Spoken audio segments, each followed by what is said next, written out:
Now we're going to begin the new shir. It's Paltiel Aleph. It's the last particular Pedic Vov. What did we learn in the last shir, or last two shiurim?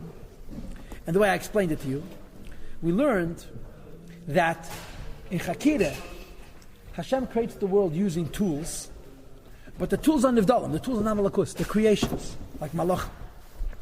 In Kabbalah, the Eibishter also uses tools to create the world, which Alter Rebbe calls here midesav, and what we call sfiris. There's a very, very big difference between saying that the tools of creation are nivdalim, like malachim, and saying that the tools of creation are spheres. Why? Because malachim are separate from the Eibishter. They're not one with all of us. Yes, it says in Sivan, it says in Tanya, in Kuntesacharin, that b'sheisa shlichas they're called Havaya, but be'etzem they're separate from the Eibishter. Because be'etzem they're separate from the Eibishter, they're also separate from each other. Malach Mechol and Malach Gavriel. The Eibishter collaborate between Mechol and Gavriel to do our pula. Mechol and Gavriel are hafchim. Oitza Shalom b'Mereim doesn't mean it's a peace tree, they get along. They tolerate each other. You follow? As opposed to Sfiris, which Kabbalah speaks for. The Eibishter creates the world using Gedula and Gevura, or Havaya and Elikim, as is discussed in our Pedic. And Gedula and Gevura and Havaya and Elikim are Sfiris. What do we know about the Sfiris? Which means two things. Aleph, the Sfiris one with Elikus. It's not that Hashem uses a creation to make his world. He's using his light. The light has no metzias except for the fact that it's revealing Elikus. And therefore, since the Sfiras are one with Hashem B'yatzem, there's another inyan for Nachtos. The Sfiras are one with each other. The Chesed, the Gevura. In Sfiras, it's not a combative situation. It's not a politics. Chesed wants one thing, Gevura wants something else. Maybe she has to control them. It's one and the same. This is the difference between creation through Midas, as would be described, Achtos. According to Rambam, for example, and creation through Sfiras, like if you guys ever learned Achtos Hashem for Tzemach Tzedek, he has three Achtos. The first Achtos is the Achtos of Rambam, where he's creating with Malachim, but the second Achtos is this Achtos. Hashem is creating the world with Sfiras. And since the Sfiras are all Akus, and Ivach HaYechad, and Ivach HaMeichad, the Sfiras are one with each other. And the Nafkamina is, how one is the world with Hashem. If you say that the Eibishter makes the world with Malachim, that are themselves separate from Malakus, and separate from one another, the Eibishter exploits them, the world is also separate from the Eibishter. No, but then it's dependent upon the Eibishter.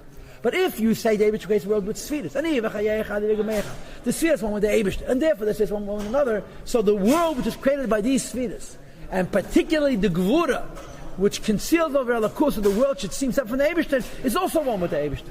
So the Achdus, which is a consequence of the idea that Hashem creates the world with Sfiras as opposed to with Midas, is very significant. And this is how the Alter Rebbe teaches the Pasuk, V'yadaita Yerim v'ashevezel v'avecha, Kedeshem hu elikim, Ke'avai hu elikim, B'shmayim ma v'artach hasanit.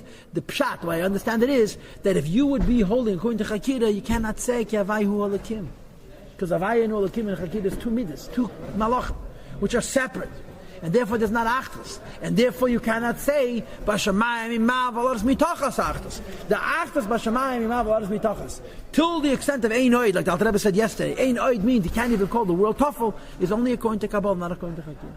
Now let's learn the Pedic inside. The Alter Rebbe v'lachein, this is today's shir, this is Chai Sivan. V'lachein, this is what the Pasuk is anticipating and arguing. You have to know today, you have to inspire it into your heart for gaming. I shouldn't allow it to enter your mind. The heavens and all of its hosts. That's how it's translated in English.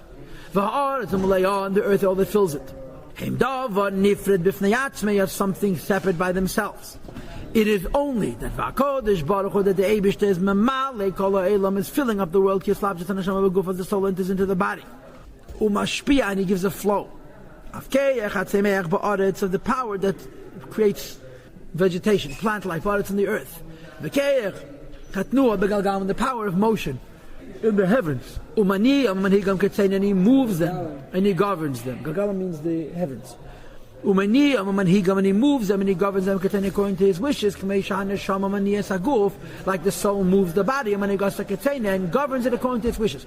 If you would speak about creation through Malachim, you would also say Achtos. What's the Achtos?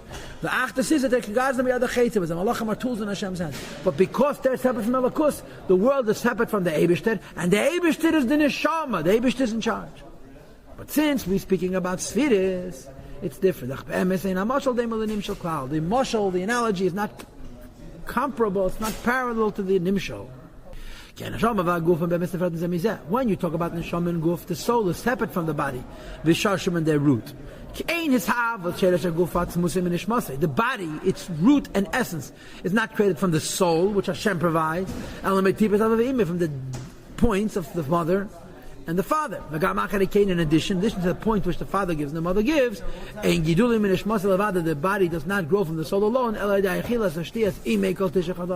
For 9 months the mother eats and the baby nourishes from what the mother eats. And after the child is born, his own eating and his own drinking. So the Gemara says, the Eibush is takamakal the neshama, but the guf comes from the father and the mother, and the food that the parents eat, and then later the food that the child eats. So when it comes to neshama and guf, the neshama is taka in charge. The neshama and guf are achtos, but it's an achtos of two things. You could call the guf secondary. As opposed to the heaven and the earth. Since we're speaking in the Kabbalistic model, where we say, so the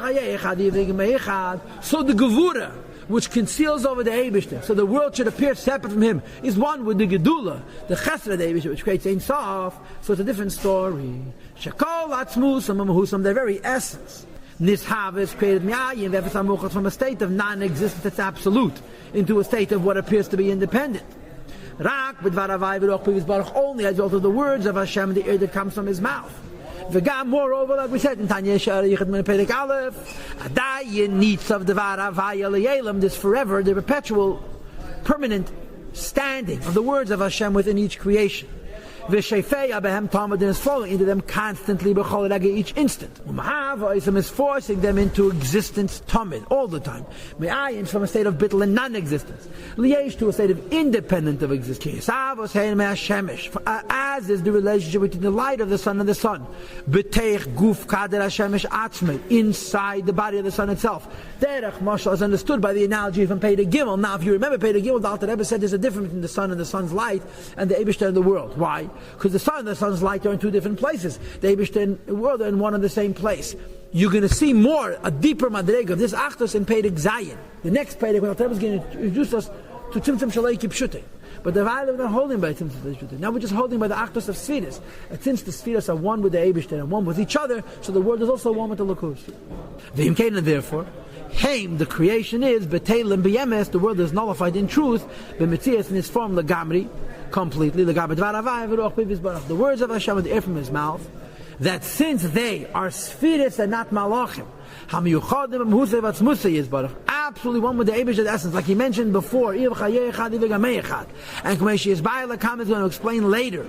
Later, I suppose, means Perek Yud. Kibit leir Hashemesh b'Shemesh, as a denullification of the light of the sun into the sun. So the spheres are one with the Eibishter, and because the spheres are one with the Eibishter, the world created by those spheres is also one with the Eibishter, and you can't even say oid, ein oid. Rakir is only shehein hein gvoreisa. One of the aspects of creation is the Sfiras HaGvura, the Midas HaGvura of Tzimtzum, the measure of Gvura and Tzimtzum, which is one of the Eibishter's Sfiras, one of the Eibishter's lights. The Sfiras are one with the Eibishter, and the Sfiras are one with one another, and therefore the world is one with these Sfiras. To block and to hide the life which flows into the various creations. You need him that it should appear as if Hashemayim v'ha'aretz the heavens and the earth and all of their hosts, ki'ilu, as though heim davar b'fnei atzmei, they're something unto themselves. However, you should know that the contraction and the concealment is only for us. You understand? And compared to the spheres, Gedula and Gevura, which create us as well, everything relative to him is like nothing mamish. Like the light of the sun is in the sun. Because the attribute of Gevura is not blocking and hiding from the Eibishter at all. It's not separate from Havaya. What's the type of Havaya in Elikim? That we're talking about spheres and not Malachim. So the Alter Rebbe speaks, it's a different Nekuda in Achtos. He started off the Achtos of his Havas B'chol Rega, so the reality of the world is not itself, it's the Dvar Havaya. Then he spoke about the Div Hein Hein Gvoresa. And now he's saying that the Gedula and the Gvura are one. Havaya Hu Ha'olakim. And in the next payday, he's going to talk about Tzimtzum Shalei Kipshutim, which is a third Achtos.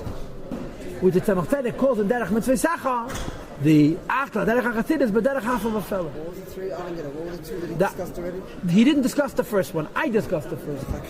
The Hakira one. That it's the Hispara Gavs Nalacheta. He's been with the second one the whole time. In Perek Vov. Perek Vav. In the earlier prakim, he wasn't going into this dimension of unity. He was talking about there that creation is every instant, and the idea that it's as godly for Hashem to conceal himself on the creation as it is to reveal himself. Okay, he didn't say anything else. And now what's he going to go into? Symptoms like a pshuta, that we're swimming in a sea of Ein Sof. We're inside the Ein Sof.